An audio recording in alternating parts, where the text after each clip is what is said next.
Hello, my dear reading enthusiasts, and this is Kristina co-founder of Mindvalley and the host of Mindvalley Book Club. And as I was starting this session, I thought, reading enthusiasts, I still don't have a good word for reading enthusiasts. I think we have to come up with something because I really think in our day and age, it's incredibly important to promote reading.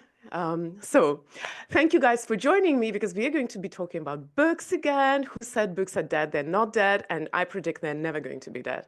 So thank you guys for joining. I do have a very interesting book I want to talk about with you today, and I do have a guest who's going to join me in a moment. But first, let me show you the book. This is the book. I only have in digital version, but my guest will show you the actual book. It's called Wild Courage, and my guest today is Jenny Wood. Hi, Jenny. Welcome to Mindvalley Book Club. Hello, it is so wonderful to be here. I love that framed book. I feel like I need one of those. It's great to be here. It's my Oh, it's just your iPad. But it does look like a framed book, huh? It totally does. It totally does. Yeah. So welcome to Mindvalley Book Club. And before we go into the conversation, I have to give a little introduction to my guests. So Jenny Wood, well, apart from being the author of now New York Times bestselling book, Wild Courage, which is in itself already an accomplishment, which is worth a pause and acknowledgement. In addition to that, Jenny has spent, was it 18 years in Google, starting from the very bottom, in fact, barging into the office and forcing herself onto Google and all the way to the executive positions. She is also the founder of one of the Google's most successful employee career advancement programs, Own Your Career. She has trained tens of thousands of Googlers in more than 100 countries. And now she has written a book based on this work, I suppose. But before this whole Google stint, Jenny also was a researcher in Harvard Business School, researching corporate behavior. And her work has been published in major national media such as Inc., Harvard Business Review, Business Insider, and so on and so on. So I know I did it by memory, so if I've missed something out, which is important. Oh no, also Jenny lives in Colorado with her husband and 2 children, which I think is important. So Jenny, did I leave something out which is important? You nailed it. You got all the big stuff. Well, your book did help because there is a little bit, some insights into your life. So for you guys who haven't got the book yet, and if you're watching it in recording somewhere on YouTube or any other platform, we'll leave a link under the video. And by the way, I want to remind you, you're welcome to interact and leave your love under the video, even if you're watching it later in recording, because it all matters. So the book Wild Courage is actually talking about 9 characteristics, or I would say adjectives, which were used to perceive as negatives, such as selfish, shameless, bossy, manipulative, and so on. But Jenny reframes those adjectives and gives them, or reframes them into the traits which help you find courage to pursue your wildest dreams.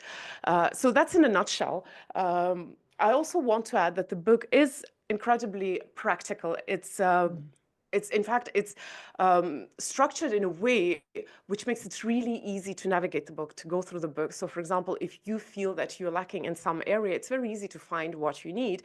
In addition to that, the book has very practical advice and, well, even references to resources where, as I understand, you're sharing some scripts, how to, for example, ask for a raise or stand up for yourself. So it is an incredibly practical book, very easy to read in a sense because it's well structured and the language is not overbearing. It's light and easy in the best sense of that word.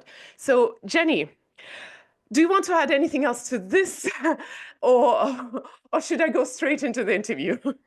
Yeah, no, I think we can go straight in. This was fantastic. Thank you so much for sharing so much about the book and how it's practical. And yeah, I mean, it is like there's really scripts in there, everything from how to get a promotion to how to negotiate a starting salary at your company, how to say no to favors and meetings and projects and to people please less. So you are right that there's a bunch of fun stories in there, including a bunch of things about, my family and personal things and some heart-wrenching, stories, but a lot of really practical advice about how to get what you want in your career and in life. Well, I understand that you've also gotten everything that you want. In fact, reading some of your adventures was very encouraging and inspiring in the sense to see how you just went for the things that matter to you, and nothing could stop and deter you. So I guess the first question in that light would be, so those characteristics that you're talking about, those traits, in fact, were you born with them, or is it something that you had to learn over the years? Absolutely something I learned over the years. I don't think anybody needs to be born with these traits. I don't think anybody can be born with these traits. Although if you think about it, I guess toddlers are, classically selfish, right? Or reckless, right? They kind of like they walk to the edge of the playground, the little rock, right? And like look and jump off while their parents say, be careful, right? So maybe in fact we are born with these things. But I would say in terms of the classic way we think about them as adults, I had this moment where everything shifted for me and I started intentionally leveraging these traits as superpowers. That moment was in 2011. I'm riding the subway home from work in New York City, and about 20 feet away from me stands this really good looking guy, gorgeous blue eyes, thick brown wavy hair, the whole works. And even though I want to talk to him, something holds me back. What if he's a convicted felon? What if he's married? What if 100 people stare at me on this packed train? Well, I later came to realize that underneath those questions were fears I'd lived with my whole life and fears that hold so many people back. Fear of failure. What if he's married? Fear of uncertainty. What if he's a convicted felon? Fear of judgment of others, most importantly. So I'm like a bold and confident Google employee on the outside, but scared and timid on the inside. And that's where I kind of reference like, no, I don't think I was born with these things. I think I had to leverage them over time or like build them as a muscle. So anyway, I don't talk to him because of all those fears. But then when he gets off the train, all of a sudden, this wave of wild courage washes over me and pushes me out of my subway seat practically. And like this force pushes me off the train. I run to catch up with him. I tap him on the shoulder. I say, "Excuse me, I'm sorry to bother you. You're wearing gloves, so I can't tell if you're wearing a wedding ring. But in the event that you're not married, you were on my subway and I thought you were cute. Any chance I could give you my business card?" So then I wait for what feels like forever, thinking this was a terrible idea. But then eventually he takes the card. And thank you for the hand clap emoji. I love these emojis coming here. Thanks for the heart. It was such a fun story. He takes the card. He calls the next day. We go on a date a week later. We've now been married 11 years with 2 small kids. So that was the moment I started leveraging wild courage as a habit. I started asking for what I wanted at work and started getting promoted, growing from entry level to executive. I started writing down goals and achieving them because I would share them with the world and make them happen, like getting my pilot's license and things like that. And then eventually I leveraged this kind of wild courage to start what, as you mentioned, was one of the largest career programs in Google's 25-year history. And then I said, wow, I love my operations job that sits between sales and engineering and helps drive billions of revenue for Google. But what I really love is coaching people to be better than they think they can be. And so I left Google and now I'm on a mission to spread insane amounts of wild courage into the world. So thank you for the story. By the way, it's really a wonderful story, and it's interesting how it was a fairly, I would say, simple situation, everyday Mhm. situation in your private life that triggered something which actually made such huge changes in your career. Because this book is, in essence, about career. Well, obviously, with your experience with Yeah. own your career. But I want to ask a private question since I have a chance. Did Of you ask your course. husband later what was going through his head when you walked up to him? And maybe did he notice you on the subway, or just give us a little bit behind the scenes of this Yeah. story? These are great questions. No, he did not notice me on the subway. And I knew that because I knew that he never looked my direction. And what was going through his head? Well, I was holding flowers. I was in an a cappella singing group at Google because Google has all sorts of fun, extracurricular activities like that. So I was holding these yellow Gerber daisies, these yellow flowers that had been left over from the like rehearsal spot where we were. And so I was holding this bunch of flowers. So what was going through his head was he thought I was trying to sell him flowers. So, and then, but I think he was like, I think he was a little bit taken aback. But the interesting part here is, the first trait is weird. Weird is the courage to stand out, right? It's basically winning as you or losing as who, right? We've got to be authentic because within your so-called weirdness lie your greatest strengths. So hone every ounce of weird you've got. And before this, I had dated a guy who really didn't like me for who I was. He wanted someone blonde and petite and a wallflower, someone quiet and soft-spoken. And I am just none of those things, right? I dance down the sidewalk listening to a cappella show tunes, tap dancing, with my headphones in. And so I think that after dating that guy, Brian, I am trying to mold myself into somebody else's, version of what they wanted, like not owning my weird, not being authentically who I was. I was in this moment where I was really bold that day when I chased him off the subway. It was reckless, right? I was erring on the side of action. It was the courage to take a calculated risk, is how I redefine reckless. I was nosy. I was getting insatiably curious. And I was, using my curiosity as a compass. I was shameless, right? So these are so far I've named 3 of the 9 traits of wild courage. And I figured like better to start off on equal footing that day and have him know exactly who I am and how I'm a bit much and I'm a bit loud and I'm a bit out there, as opposed to Brian. Like, let's just, put it all out there right from the get-go. And if it resonates with him, like if he feels like this is a good match, then great. But I was contrasting that consciously with how I tried to squeeze my square peg into a round hole dating Brian, who just did not want my flavor of weird. And that's okay. I can't be everyone's cup of tea. And that's part of a learning I've had as an adult, is like, not everyone's going to like me. And that is okay. Not everyone's going to like the decisions I make at work. Not everyone's going to like the way I, run my business. Not everyone's going to like, to my personality. And so accepting that is so freeing, and owning my weird, especially that day where I was so bold and so boisterous and so out there, but he did like it. And so it all works out. And it just shows that if you're not fulfilled where you are in a job, in a relationship, in a friendship, in a city, in a career, plant yourself in more suitable soil, because there are so many opportunities out there for your talents, skills, your personality to match better with another opportunity than it might right now. And so that is what I would call reckless. It's erring on the side of action, and it's taking the intelligent or the calculated risk to do something big and bold, even if it feels really scary and gives you butterflies in your stomach, like it did for me that day. So I'm again asking not the question that I prepared, because It's so much we are more having a fun that way, conversation. Kristina. But yes, but I want to ask, since you already mentioned Brian, and from your book I know that you actually dated him for a really long time, Yeah. trying to make it work, and actually probably exhibiting some of the same traits in communication with him. So Yeah. when you that relationship ultimately didn't work out, and then you met your current husband, was there any residue from the previous relationship? And I know we're talking about relationships, but guys, trust me, work life, private life, family, lovers, it's all the same ultimately. So let's talk about love, Yeah. but you can compare it to work relationships. So was there any residue from Brian, or something that that could have tainted or poisoned this new experience where you actually came and dared to show yourself the way you were? Okay, this is interesting. So,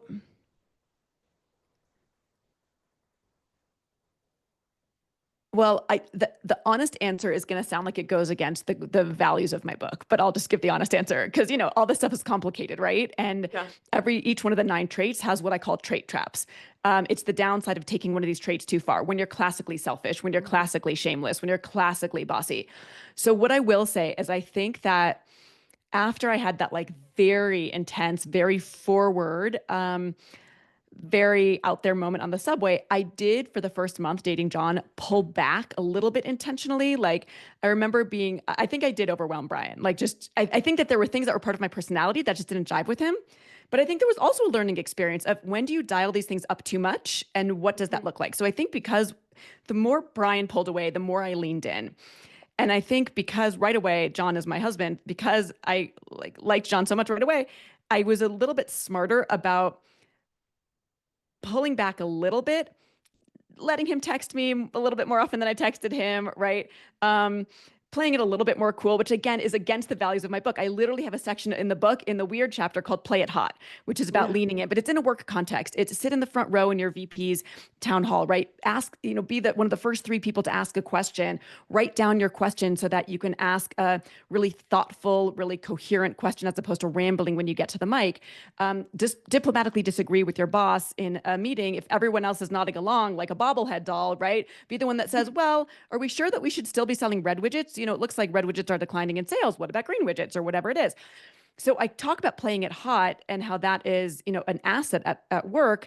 But in this case, again, like against the message of my book, except for the fact that this would be kind of taking a trait too far. Because I was so intense when I met John, I did feel like I had to counter that in intensity with a little bit of a pullback the first month of dating, where I let him take the lead a little bit more in terms of like asking me out and more traditional kind of like the rules. If you ever watch Sex and the City, I'm 45. I'm totally aging myself, but a little bit more Charlotte the Rules, if any of you are of my generation and have watched that. So you do have to find the right balance, right? In my case, like this book is written to level the playing field. It's written for people who are so talented and so skilled and have so much to offer the world, but they feel stuck. And this is what I observed coaching tens of thousands of people, tech folks, scientists, artists. Like it is the same theme that keeps coming up when people feel stuck. It's their relationship to fear. Those same 3 fears that I felt on the subway that day: fear of failure, fear of uncertainty, and fear of judgment by others. And so the book is written to level the playing field for the people who feel stuck because they're living in fear. And then for me, in the moments where I feel a little bit too fearless, my work is actually to pull back. And for some of you listening, maybe that's your work also, right? Maybe you feel like you've asked for too much at some point in your career. You've been too bold in how you negotiated a raise. You've hurt relationships with colleagues because you asked to present the big client, presentation when 7 of you worked on it, and that made a colleague feel slighted because they had done a lot of work on it as well, and they also wanted the opportunity to showcase their skills and have visibility and maybe look great in the client's eyes or the boss's eyes. So the book is written to level the playing field for anybody who feels stuck and wants to overcome those fears. But of course, there's always going to be a subset. And sometimes I'm included in that subset. There's always going to be a subset of people who their work is to dial these things back. And in any given moment, in any given day, in any given month, you might be on one side of it versus the other side of it. So for those of you who, for whatever reason, don't know, we're talking about this book, Wild Courage. And I want to say that actually, I feel it is quite in line with what you're writing in the book, because in your book, every chapter tackles one of the traits, and the traits are formulated as, traditionally negative traits. Yes. Especially if we talk about like recklessness or manipulation. But every chapter also ends in warning signs when you take it too far. So, it's an interesting, because it's a very easy to follow book and it's very practical, but it also warns you that, this life is in essence a dance. Sometimes you have to make a step forward, but sometimes you have to take a step back. So I think it's, your answer is in fact totally in line, but maybe with the part of the book which is occasionally overseen. But I do want to ask, and that was probably the thing that attracted me to the book first, was this approach from the other side. And as a woman, and we women very often get the negative labels compared to the man for the same kind of qualities and traits. For example, say it's bossy or assertive, or let's say weird and just eccentric. So, why did you have this approach? Why did you opt for those classically negative terms rather than coming up with more palatable versions of those words? Because we've read those palatable words in 4,000 other professional development books, and I was being authentically weird by trying something different. And I have to say, it is risky, right? It does feel a little bit reckless. So again, reckless is erring on the side of action. It's taking intelligent risk. Better to learn from your mistakes than waste time predicting the outcome of every decision. Think fast and fearless. And if you're on the fence, do it. And I encourage all of you, whether you're applying for a new role or looking for a new project to get more responsibility at work, or, moving to a new city, or chasing that stranger off the subway, and maybe you're not a subway chaser, but wherever you're sitting right now, there's something that you want, right? It could be a goal, a project, a relationship, whatever it is. Wild courage is what closes the gap between what you want and what you get. But I had to honor the name Wild Courage, right? Otherwise, the book would just be called Courage. Weird would be called Authenticity. Selfish would be called Self-Advocacy. Shameless would be called Confidence. Obsessed would be called Work Ethic. Nosy would be called Curiosity. Manipulative would be called Influence. Brutal would be called Prioritization. Reckless would be called Risk-Taking. And bossy would be called Leadership. But how many books have we read with those as the concepts or the titles? So I have to say, it did not feel safe to do this. But with a book called Wild Courage, taking the safe route didn't seem like the right choice. And I will say, some people don't like it. There was a university that was excited to bring me in for a keynote, and then at the last minute they said, "We've been told that your book does not align with our university values, so unfortunately we can't bring you in." I know what that meant, right? I got an email the night before the book came out that said, subject line, "I hope your book flops." I Oh just dear. posted a picture of me and my daughter signing books. She said, "Your daughter seems very sweet. She clearly loves you and is proud of you. But for her sake and yours, I hope that this book flops, because weird, sure, teach your daughter to be weird. But manipulative, bossy, Mm, reckless, selfish, those are really things, those are values you want to teach your daughter." And again, of course it's nuanced. And of course yeah. she hadn't read the book and didn't understand kind of like the edgy packaging, but the wholesome advice underneath. But I've had to deal with that kind of feedback. But, it was really hard for me. I lost sleep that night, and it was the night before the book came out. But I was talking to a friend and he said, "Jenny, would you rather have 80% of people love your book because it's so different and so out there?" And that is the feedback we're getting. Like the Amazon reviews, the Goodreads Yeah. reviews have been phenomenal. He said, "Would you rather have 80% of the people just be diehard fans and 20% love it? Or would you rather write a totally vanilla, boring, plain book that 100% of people say, yeah, it's pretty good advice, and have nobody actually passionate about the risk that you took or how you're framing it differently?" And I think there is some passion around that, which is really exciting. Now, how did I write it specifically? Like, how did I get to these 9 traits, which is a question I think you're asking in part. I was meeting my editor for the first time in New York City, and I was flying back to Boulder, Colorado, where I live. And he gave me a homework assignment. He called me on the way to the airport. He said, "Jenny, I have a homework assignment." We weren't really sure what the packaging of the book was going to be yet. We hadn't had this concept yet. He said, "On your flight home, I want you to think of everything you've done that helped you be really successful, that could have a little bit of an ick factor. Like it almost makes you uncomfortable to write it." And so I wrote 14 pages of the things I've done that, one example that like were a little bit questionable, that I even maybe felt a little bit guilty doing. Okay. Hmm. And these are probably things that you do all day long, but you don't think about like, oh, well, what's the intention behind this? A lot of them, by the way, fell under the manipulative chapter, which would be about influence. Manipulative is the courage to build lasting relationships. It's building influence through empathy, because whether you're selling a product, an idea, or yourself, your ability to win friends and allies is all about mutual benefit. So figure out what somebody else wants and go get it for them.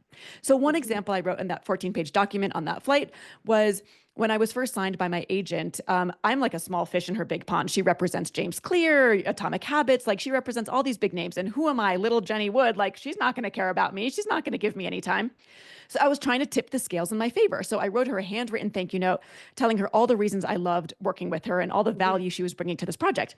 Well, yes, it's lovely to get snail mail, and who gets, a handwritten note these days talking about how wonderful they are. But I had an ulterior motive. I was being a little bit manipulative in that I wanted to give her a reason to invest in me, to care a little bit extra about me, to spend a little bit extra time versus all of her big fish that she had. So call it manipulative, but I think it was strategic and planful. And I wrote that as one example in that document.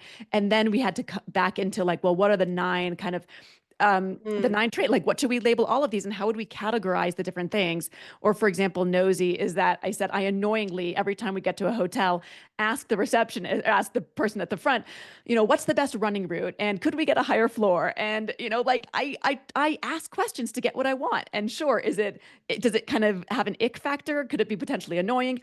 Could it be a little bit too much? Possibly. But the reality is people like to help, like when I was working in service as a restaurant server, I would love, love, love satisfying the customer however I could. And now maybe that's not everybody, but I just assume that people like to help and people want to build and opportunities for everybody. And so whether it was nosy and asking maybe a few too many questions at the hotel check-in desk, or whether it was, running off the subway to chase this stranger, or whether it was writing this handwritten note, we figured these could all be things that were considered nosy or shameless or reckless or manipulative. And that's how the book concept was born. So, I do have a little comment on the manipulative. I think if you look at what in essence is a manipulation, when you actually influence another person's opinion or behavior or Yes. whatever, even beliefs, then in that aspect, education is manipulative. Raising children and is manipulative. Marketing for sure is manipulative. Oh, I So I kind of understand that. But for people who haven't read the book, if you're scared, good. I hope you're yes, really also good. I hope you're Hopefully, also hopefully you're curious. intrigued. Yeah, because I was thinking maybe you should have suggested to that university that you come with a translator, because I speak a few languages, and when I speak Estonian, for example, nobody understands. You just need to Yeah. translate my words into language that you people understand. Manipulative doesn't mean that it's going to be the dark psychology there. Yeah. But anyway, I do recommend the book because it is fast-paced, engaging, Yeah. and very practical, and not in the dark psychology kind of way. Practical, don't worry. Yeah. Can I offer one of the practical tools from it? Yes, yes, sure. Great. So, a lot of people are thinking right now, there's a lot of layoffs. There's a lot going on with reorgs and people thinking about what's new for me in my career. So if people are thinking about like, how do I know whether it's time to change jobs? I encourage you to think, how do I know whether it's time to flip jobs? FLIP stands for fun, learning, impact, and personal. Fun.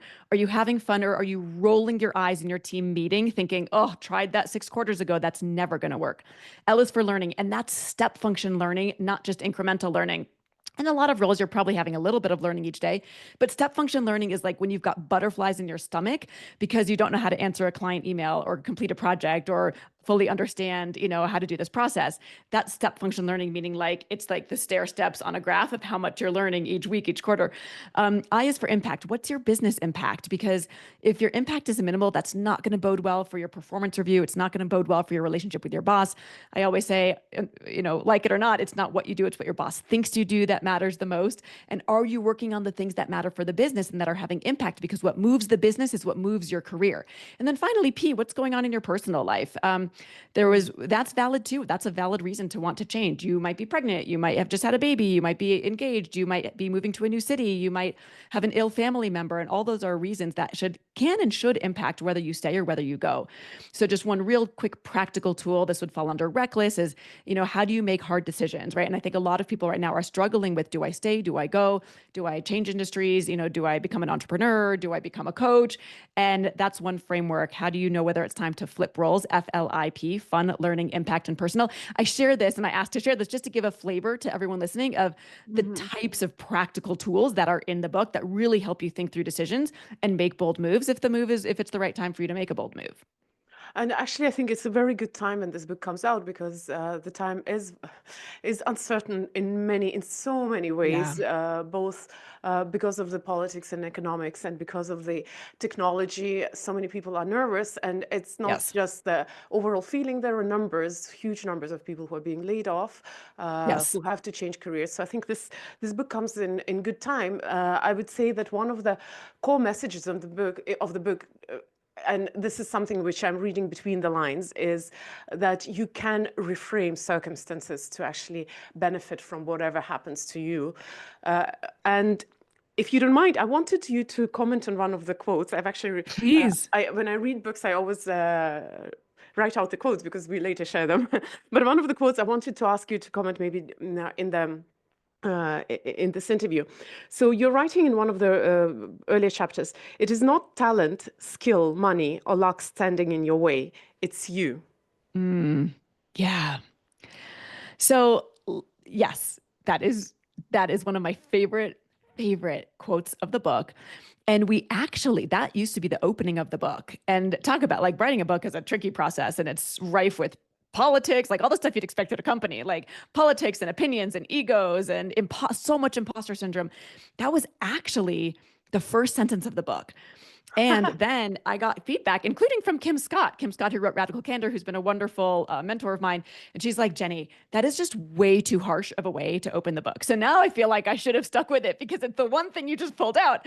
But we just felt like it was kind of a little bit too mean to the reader. And we kind of decided we've got to bring the reader along the journey. We've got to get them we've got to ease them in a little bit, still within the first few pages. But yeah, I mean, that's the thing is it is oftentimes us who are getting in the way, because if you have talent and skill and luck and experience and a network and all these wonderful things, we can still live in fear and not take action. I mean, I'm doing a session with, I don't know if people know Justin Welsh. He's a big LinkedIn. He's like kind of the godfather of LinkedIn. By the way, if you want to connect with me on LinkedIn, I would love that. And Instagram. I think we have Masha who can put those in the chat there. So I'm like the last to the party on Instagram, by the way. So I'm really excited to build my Instagram. It's just flood Jenny's Instagram and then let's help her raise the following. Please do. Yeah. It's actually hurting me getting on big podcasts because they care how big your Instagram following is. So like there's some big shows I'd love to get on that don't want to have me on. And I think it's because, Blue Sky. We'll have to get to that in the Q&A. I don't know what Blue Sky is, but someone's asking that. Okay. So I digress, but yes, I would love for you to follow me on Instagram. So we're talking about how, if you've got skill and talent and experience, you still might be the one getting in the way. So Justin Welsh, huge LinkedIn creator. I think the world of him. He asked me to do a session with him, with his community, and I was so thrilled. But because I think of him up here and me down here, which is so common, right? Whether it's your VP or your boss or some friend who you really look up to, like when we think of this gap in prestige or in power or in influence or rank or whatever it is, like he asked me what I want the session to be called. It's a really simple question. It's a really simple answer, but it took me days to get back to him on what the session should be called that I'm going to lead. Like as simple as, should it be called Communicate with Conviction or Influence Without Authority, or Communicate with Conviction to upsell your customers, or Communicate, with conviction or to build a better business. Because I had this perception of him versus me, it blocked me. I lived in fear of choosing the wrong title. How do I get the perfect title, right? And so it's a perfect example of, like, in that case, there was no right answer. There was no wrong answer. I was the problem. I was the one who couldn't get over my fear of perfection or my fear of getting it right or my fear of what's Justin going to think. So that is an example, but I also want to tell the story about my grandmother and how a perfect example of from the shameless concept of how we get in our own way. So it's right when John and I are newly married, we're living with my grandma Lila in New York City while we apartment hunt for a couple months. John shares some unfortunate news at dinner that night. He says, "I've just been laid off. My company went through a major restructure." Well, I'm crushed as a newlywed, but I look across the table at Grandma, and Grandma Lila is not just shameless as a human, she's unstoppable. A little context on her. Not only did she agree to be a bridesmaid in my wedding at the age of 88, she was also the CEO of her own financial services company until 92. So Grandma says one of her classic lines when I look across the table from her, she says to John after this layoff, "John, no is just an opening offer. Don't sign the paperwork." And John and I look at each other trying to silently communicate what we're thinking. And then John finally sighs and says, "Grandma, I don't think it works that way. A layoff is like a one-sided thing. They say, you don't work here anymore. And I say, okay." Well, that's when Grandma Lila sighs and she says, "Sure, it would be more comfortable to take no for an answer, but that discomfort will pass. Don't let fear shape your decisions. Get your ego out of the way and find a compromise. You both want something. They want you to get stuff done, even though they can't afford to pay you during this financial crisis. And you want a job because it's easier to get a job when you have a job." So finally, John relents. And the next day he goes to his VP and asks to stay on for 10% time and pay while he job hunts. And surprisingly, they accept. Now, I'm not sharing all of this as background as some like influence tactic per se. Frankly, I think John got really lucky that day. I'm sharing it because Grandma Lila's lesson is so much more profound, and it has to do with that line in the book. Her lesson was, don't let fear shape your decisions. And how often do you do that? How often do you not ask for something you want of a client, or not ask for something you need of your boss's boss? Or in my case, not ask that cute person on the subway for their number. Chances are when you don't take action, it's because of one of those three fears: fear of uncertainty, fear of failure, fear of judgment of others, fear that you might be called selfish, shameless, manipulative, reckless, brutal, etc. But that's actually such great news. Because when fear is at the root and when you are the problem, you can also be the solution. Mm. So muster the wild courage to push past that fear, and you will discover a vital truth. No matter whether you win or lose or succeed or fail in any one given thing, you will never feel as purposeful, powerful, and alive as when you're pushing past that fear to the joy and success on the other side, because everything you've ever wanted is right there waiting for you on the other side of fear. And you have the agency to push past that fear, and only you have the agency to push past that fear. So when you are the problem, you can also be the solution. Mm. That's such a wonderful conclusion. And by the way, for people who do not know, John not only got the 10% gig at his company, but in a few months got back the job, as far as I know, Yes, because I read the exactly. book. Yes, I know. They moved him back up to 50%. And then when the financial crisis passed, they moved him back up to 100%. He worked there another few years. So, talking about financial crisis, we were just talking about that, it's not talent money. Very often it's you who's in your way. But would it be appropriate also to adjust it, for example, to the current circumstances? It's not always, the economic crisis, the things that you do not like, the AI, but you in the heart of the problem. Or do you think that's pushing it too far? No, I don't think it's pushing. I mean, you know me, I'm pushing. I'm one to push it pretty far. But like anything I struggled with yesterday, right? This decision about the Justin Welsh course, or I was trying to get companies to buy bulk orders of my book before the book came out, which would have helped hit the New York Times. And I sent to 300 people an email that said, subject line, are you interested in buying 1 to 200 copies of my book? I'd love to come in and do a free 20-minute Q&A. By the way, same goes for anybody who's listening here. If your company wants to buy this book and share it with your employees, I'm happy to come do a chat with you. And then I sent those out, and like I thought, oh, I'm gonna get back 100 emails if I send out 100 today saying like, here's our money for the books. Like, no, that's not exactly how it worked. Tons of ghosting, tons of rejection, tons of not now, tons of no budget, tons of talk laters, right? And it was so hard for me to push past that fear of rejection, fear of failure, fear of people judging me, and send the other 200 emails out to get to 300. And so in any situation where I don't take action, where I don't decide on the course name, or I don't send those last 200 emails, or I don't write the email to the speaking agent that I want to partner with, right? I've got a couple that I'm partnering with, a couple more I want to talk to, for keynotes, because that's what I do right now. That is my bread and butter, is doing keynote speeches for organizations and companies. And anytime I don't take action, it is because of me. It is because I'm standing in my own way. Now, sure, are there occasionally things that that are outside circumstances? Sure. But I'd say that's like 7% versus the 93%, where if I only were to have the confidence to just take that quick, small step, right? To not wait for perfection, to just make a decision, get it out there and decide quickly, not go back and forth, which is part of the brutal concept. Just like think fast, like just even if it's a hard decision, cut through the bull, spare everyone's time, make a decision that might not be the perfect decision, but make a decision.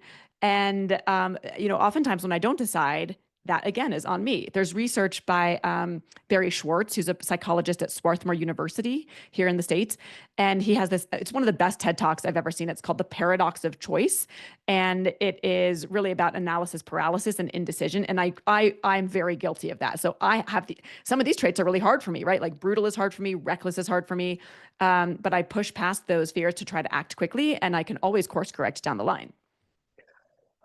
Since I do not have much time, I'll ask simpler questions. And guys, Okay. if you're curious, because we only touched upon the tip of the iceberg, it is a full-on book, like it has close to 300 pages, if I'm not mistaken. But it is so well structured, so lightly written that you will breeze through it without even noticing, unless you do the homework.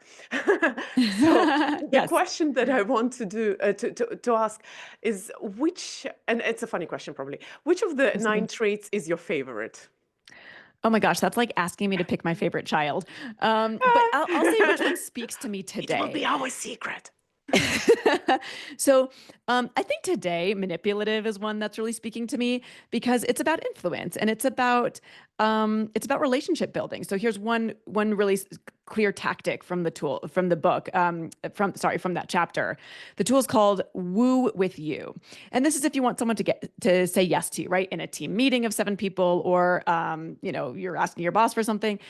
So look at an email that you recently sent to somebody where you're asking them to do something, and count how many sentences start with the word I. Like I did this the other day. I was in for a keynote and I sent a thank you note. They'd sent me a gift box for coming in and doing the keynote for their big sales event. And I wrote an email back to them. First draft said, "I loved doing this keynote for your team. I am so thank you. I loved the gift box that you sent. I can't wait to come back and do one again. I have a new leadership training that I'm piloting if you'd like me to come and do it for you." And I was like, oh my gosh, that is not a good way to influence, to be manipulative. So I rewrote it and I wooed with you. I switched every I sentence to a you sentence. So the new version sounded like this: "You were so thoughtful to send this gift box. You had an incredible team. You were a delight to partner with. You might benefit from this new leadership training. Your new managers will get a lot of value in X, Y, and Z skill." So literally, I flipped 100% of the I's to you. And that's an example from the manipulative trait of how you can influence with empathy. Think about somebody else's needs, expand the pie, and, like I said earlier, figure out what someone else wants and go get it for them. Put this in their language, not in my language. And that is a really thoughtful, strategic way to be manipulative in a sane and savvy approach. Jenny, by the way, thank you for yet another practical tip for our listeners within this fairly short interview. I'll ask one more last question, which is about the book, and then I'll move to the regular closing. Sure. So about the book. So the book will require you guys to actually go through 9 traits, obviously, because that's in the core of the book, and it requires some work. But if you, Jenny, were to give one advice for people, what they could do right now to find that wild courage or to become a little bit more courageous, what would be that one thing that they could start with? So I actually think it's influencing more thoughtfully in your verbal communication skills. So if you're a rambler, like it takes wild courage to speak succinctly in a meeting. We talked about kind of how to influence over email. Let's talk about how to influence in a meeting. It takes wild courage to not ramble on, right? If you're the kind of person who rambles on in a meeting, or you've heard that rambler and you don't want to be that person who ramblers with the big word salad, right? Before you come off of mute, if it's a virtual call, write down, let's say they ask you, what are the 3 biggest challenges with your organization right now or your team right now, rather than like go, oh, we've got lots of issues with tools and priorities, and we're globally aligned and it feels like we're misaligned, and AI, and like you're going to this big word salad. Think about taming that answer and signposting instead. So write down the 3 things you're going to say. Maybe it's priorities, tools, and global alignment. And then when you come off of mute, say just those 3 words. My biggest challenges right now are number 1, priorities, number 2, tools, number 3, global alignment. Priorities, because we're, a new team, we've got to separate the important from the unimportant. Tools, because we're doing some things through AI, some things in-house, some things with an API. And global alignment, because we sit across Americas, Europe, and Asia, we want to be working more in concert with each other, not against each other, rather than rambling on and trying to like figure out that big word salad that goes in a bunch of different directions. That is a great way to influence, or again, be manipulative in a meeting. And that is a first step. I think one of the most critical things that people can do in their career is influence more succinctly verbally and be tighter in their verbal communication to clearly get their point across and to get other people to say yes to you. So that is the first thing I would think about, because it's the most critical skill and the skill that I had to work on the most in my career. I'm a natural speak to think kind of person, but this allows you to think to speak so that you can have a more coherent answer. And it just requires pausing. It requires pausing, writing some things down. And then when you come off of mute, saying just those 3 things: apples, bananas, pears. Here's why apples. Here's why bananas. Here's why pears. And so glad, Sharon, that you think this is helpful. Well, I'm also speak to think person. I think I like I like to Well, talk. Um, we all are to some extent. We all are. And by the way, I have tons of resources outside the book. I'm going to have Masha drop some in there. There's a resource on saying no to meetings, favors, and projects. And I believe it's at itsjennywood.com/say no. But Masha might be able to email Carolina real quickly and ask her for that specific one. Oh, now she's going to share them, some free resources. So if it's not that one, I've got other great stuff around negotiations, getting promoted. So there's a lot of great stuff that is like literally, I've written the scripts for you to talk to go share with your boss or someone who's asking you for a favor. Okay. Yes. Back to you. Sorry. So, I get very excited to share free stuff. Uh, so, guys, I think this topic is very relevant right now to a lot of people considering everything. So, if you are in the crossroads of your careers, or just stuck, or maybe not even stuck, but you want something more and better, then I definitely recommend you get the book. And before I ask my last question, I want to ask my people who are live to do the traditional leave love for my guest in the chat. And if you're watching it in the video or somewhere on YouTube, or even, I don't know, Goodreads, then leave the heart under the video, this love, even though it's virtual, even it's away time-wise and space-wise from this conversation, it still matters. And to you, Jenny, I have my favorite question, which I ask all of my guests. How would you like your book to change the world? I mean, I think it's that story from Grandma Lila, right? I think it's her encouragement to not let fear shape your decisions, and that even if one avenue feels comfortable, sometimes it's the more uncomfortable path that helps you be the most successful. And that, like you said, could be a really small moment, like the moment on the subway. That could be a small moment of there's a colleague who writes something in an email and you kind of think like, oh, that rubs me the wrong way, rather than letting it fester for 3 years and having a tricky relationship with them. Take 3 minutes and do the uncomfortable thing. Have the wild courage to send them a quick note and say, hey, can we chat for a few minutes and clear up what it was that they said and how it affected you? And then they're going to say what they meant, and it was probably totally fine. But there have been situations where I've traded a 3-minute uncomfortable conversation for 3 years of a uncomfortable relationship. And so I think it's having the wild courage to choose discomfort over comfort, whether it's a big decision about your career, leaving a marriage, cutting off an engagement 3 days before the wedding, like my friend Kim did, because she just knew it wasn't right for her. And so she chose discomfort for a 3-day, awkward period versus 3 years of a terrible marriage. When you choose discomfort over comfort, when you choose wild courage over playing it safe, you are going to unlock so much more of your full potential, so much more success, so much more boldness, so much more happiness, and so much more aliveness than you would otherwise. And you are going to start living this incredible life that is full of possibilities when you're able to push past those fears: fear of failure, fear of discomfort, and fear of judgment of others. So that is what I encourage everybody here to go out and do, is make one choice tomorrow that feels a little bit uncomfortable. And it could be a very, very small choice, and it will put you on your path to living with more wild courage. Thank you, Jenny, so much for your advice, for your wisdom, for your practical tips and suggestions, and the resources, and the book, of course, and those who are listening right now live, thank you guys for coming, because I want to make reading sexy again. I think it's all rubbish. Books are still in, and the interaction with the book is very different. The way you engage with the book is very different, and you learn so much more. So I do encourage you to get the book before we drop the next one. This week, the book of the week by Mindvalley Book Club was Jenny Wood's Wild Courage, and of course my laptop. Oh no, it's opened. That's okay. If your laptop of the is week dead, by Mindvalley. yes, you can also I see know. it very subtly here and very subtly here. Well, I still have to have it on my side as well. So this week's I love that. I Mindvalley love that. Book Club Book of the Week.